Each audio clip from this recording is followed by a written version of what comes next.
안녕하세요. 강현우 특파원과 함께 중국 주식에 대해서 알아보는 차이나스톡 시간입니다. 한동안 부진했던 중국 증시가 최근에 계속 회복되고 있다고 하는데요. 특히나 외국인이 중국 증시로 많이 유입이 되고 있다고 합니다. 작년에 한 해 들어왔던 외국인 자금의 거의 대부분이 이번 6월이 지나가기 전 지금까지 들어왔다고까지 하는데, 현재 중국 증시 상황과 그리고 중국 증시를 주도하고 있는 소비재주와 바이오주에 대해서 한번 알아보겠습니다. 강현 특파원 안녕하세요. 네, 안녕하십니까. 최근에 외국인이 돌아왔다라고 하는데 실제로 그런가요? 예, 중국 증시의 외국인 순매수가 상반기도 끝나지 않은 6월 초에 이미 작년 한 해 전체 규모에 근접했습니다. 지난달 소개해드렸던 금융정보업체 둥캉타이프 이스트머니닷컴에 따르면 올해 중국 증시 외국인 누적 순매수가 지난 6월 9일 기준 2,110억 위안을 기록했습니다. 약 37조 원입니다. 작년에는 전체 순매수가 2,089억 위안이었으니까 6개월도 안 돼서 작년 1년치를 달성한 겁니다. 지난 5월 25일에는 2014년 홍콩 교차 매매 시작 이후 하루 기준 역대 최대인 217억 위안이 유입되기도 했습니다. 이런 외국인 순매수는 분포 증시인 상하이 거래소와 선전 거래소 그리고 홍콩 거래소 간 교차 매매 시스템을 통해서 들어온 외국인 자금만을 집계한 겁니다. 본토 증시에서 QFII라고 하는 외국인 적격 투자자의 순매수는 뺀 부분인데요. 교차 매매가 도입된 2014년 이후 외국 기관 투자가들은 자격 조건이 까다로운 QP보다는 홍콩 교차 매매로 대부분 이동했기 때문에 이 부분만 봐도 충분히 대세를 가늠할 수 있습니다. 이런 교차 매매를 상하이와 홍콩은 후강통, 선전과 홍콩은 선강통이라고 부르고요. 홍콩에서 본토로 유입되는 자금을 북향 자금, 본토에서 홍콩으로 가는 자금을 남향 자금이라고 부릅니다. 북향 자금의 연간 최고 기록은 2019년 3,517억 위안이었습니다. 올해 이런 추세가 계속된다면 연간 최고 기록도 깰 수 있을 것으로 예상됩니다. 이렇게 중국 본토 증시에 외국인 자금이 밀물처럼 들어온 이유가 뭔가요? 다양한 이유가 있겠습니다만 최근에는 위안화 강세를 많이들 지목합니다. 위안화 강세라는 건 환율은 하락한다는 의미고요. 예컨대 환율이 1달러에 7위안에서 6위안으로 내려갔다고 하면 같은 1달러로 살 수 있는 위안화는 줄어드니까 위안화 강세 또는 위안화 절상이라고 합니다. 외국인 입장에서 1달러를 7위안으로 바꿔서 7위안짜리 주식을 샀다고 가정해 보겠습니다. 환율이 1달러당 6위안으로 내려간다고 하면 그 주식의 주가가 그대로 7위안에 머물러 있다고 해도 외국인 입장에서는 7위안을 달러로 바꾸면 예전에 1달러가 아니라 약 1.15달러를 받게 됩니다. 주가가 그대로 있어도 이른바 환차익을 보게 되는 거죠. 지난해 중국 경제가 코로나19에서 빠르게 회복하면서 많은 글로벌 투자은행과 연구소들이 위안화 강세를 전망했습니다. 골드만삭스나 도이체방크는 올해 말 6위안대 초반을 예상했고요. 기관에 따라서는 5위안대가 깨질 거라는 관측도 나옵니다. 위안화 환율 추세를 보면 작년 5월 미중 갈등이 정점일 때 1달러당 7.1위안까지 올라갔다가 올해 초 6.4위안까지 지속적으로 내려갔습니다. 위안화 강세가 지속된 겁니다. 이후에 미국 금리 상승에 강달러 현상이 나타나면서 6.5위안으로 다시 올라갔다가 하락세로 또 돌아왔습니다. 최근에 중국 정부가 환율 대입을 시사하면서 다시 조금 반등하고는 있는데 중국은 환율 조작국이라는 약점을 당기는 것을 상당히 경계합니다. 또 중국 정부는 환율 문제에서 갑작스러운 변화로 시장에 충격을 주는 걸 방지하고자 하는 편이지 수출 기업들을 위해서 무조건 환율을 높게 유지하려고 하지는 않습니다. 중장기적으로는 위안화 강세가 이어질 거라는 전망이 우세합니다. 그러니까 다들 외국인들이 위안화 강세에 베팅을 하고 있다라고 하는데, 그건 호재로 볼 수 있는데 전 세계적으로 증시에 다 그렇죠. 과도한 인플레이션, 이거 다들 부담인데 물가 상승은 당연히 중국 증시에는 악재겠죠. 예, 중국의 5월 생산자 물가지수 PPI 상승률이 9%로 나왔습니다. 글로벌 금융위기가 한창이던 2008년 5월 이후 13년 만에 가장 높은 수준입니다. 시장 전망치는 8.5%였는데 이것보다 높게 나왔습니다. 중국 통계청은 5월에 국제 원유와 철광석 같은 원자재 가격이 큰 폭으로 오른 데다가 중국 내 수요 회복까지 겹치면서 공산품 가격이 계속 오르고 있다고 설명했습니다. 코로나19 백신 보급이 확대되면서 미국을 비롯한 주요 선진국들 경제가 정상화되고 있고요. 이에 따라서 세계 원자재 가격이 급등세를 보이고 있습니다. 글로벌 벤치마크 중 하나인 서부 텍사스산 원유 WTI 선물 가격이 최근에 배럴당 70달러를 넘어섰는데요. 2018년 10월 이후 2년 6개월 만에 처음입니다. 중국 국민이 체감하는 소비자 물가지수 CPI도 5월에 1.3% 올라서 4월 0.9%보다 상승폭이 확대됐습니다. 중국 정부는 원자재발 인플레이션 충격을 줄이기 위해서 강력한 행정력을 동원하겠다는 뜻을 여러 번 밝혔습니다. 지난달에는 원자재 가격 상승이 실제 수요보다 투기 세력이 조장한 부분이 크다면서 중국 내 원자재 업체 대표들을 소집해 회의를 열기도 했습니다. 중국 정부는 뭐 이렇게 계속 군기잡기를 하는데 군기잡기 하면 빅테크잖아요. 빅테크 규제는 그래도 거의 끝났다. 이런 분석도 있던데 어떤가요, 실상은? 예, 글로벌 자산운용사인 피델리티에서 중국 소비재 펀드를 운영하는 펀드 매니저가 최근 그런 분석을 내놨습니다. 73억 달러, 약 8조 원을 운영하는 효미지에라는 매니저고요. 작년에 중국 펀드 가운데서 상위 4%에 드는 수익률을 올려서 주목받은 바 있습니다. 이 매니저는 지난 1월 알리바바와 텐센트를 일부 매도하긴 했지만 여전히 자신의 포트폴리오에서 두 종목의 비중이 가장 높다고 했습니다.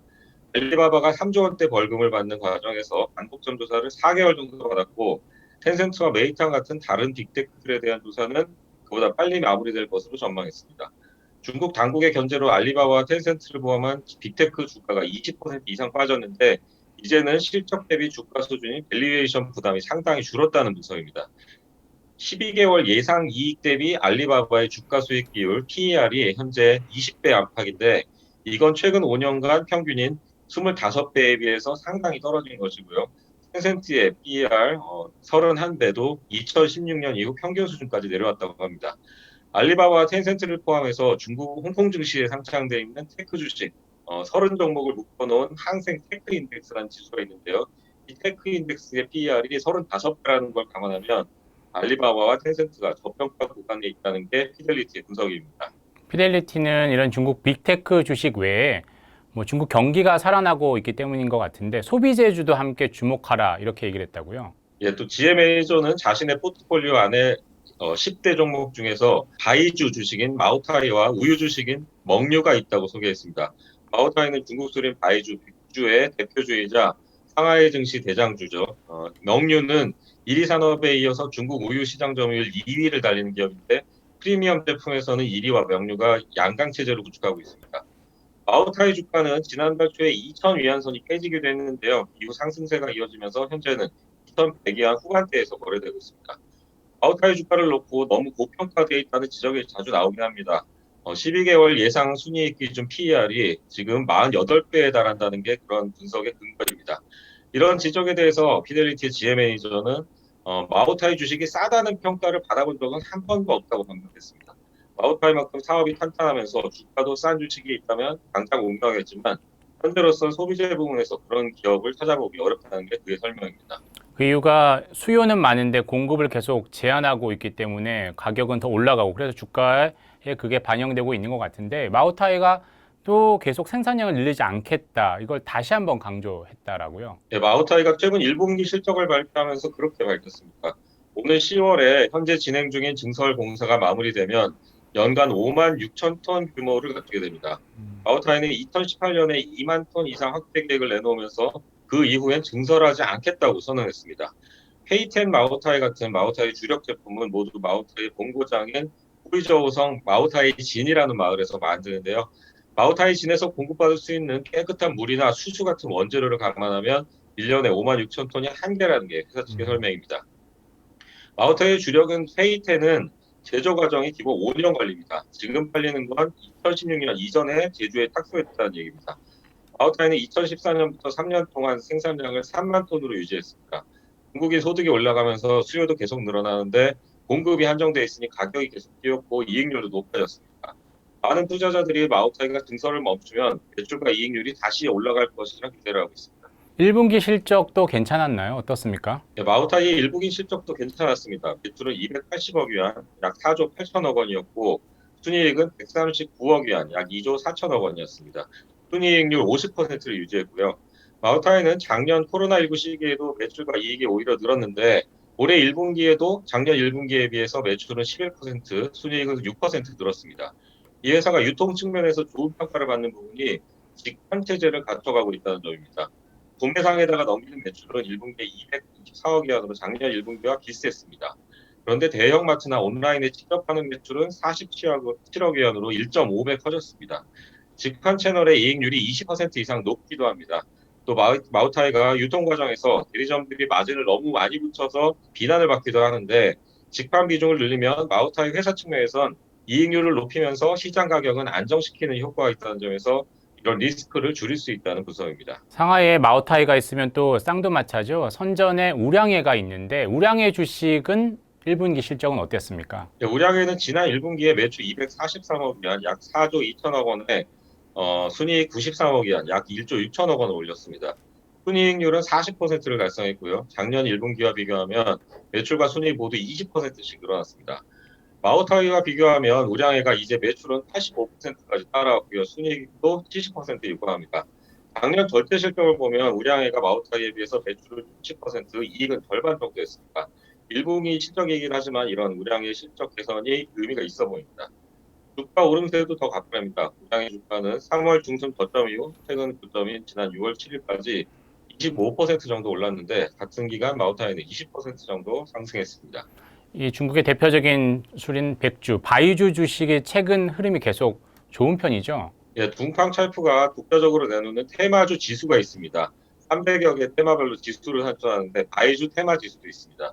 이 지수가 37개 바이주 주식으로 구성되어 있는데요. 지난 3월 중순 저점이 2천 안팎이었는데 최근 3천선까지 올라왔습니다. 세 달 만에 50% 오른 겁니다. 마오타이나 우량회 같은 초대형 주식보다는 시가총액 1,000억 위안에서 5천억 위안, 약 17조 원에서 50조 원 정도 하는 중견 바이주 기업들 주식이 더 많이 뛰었습니다. 중국에서 8대 명주에 속하는 바이주들이 대부분 증시에 상장돼 있는데요.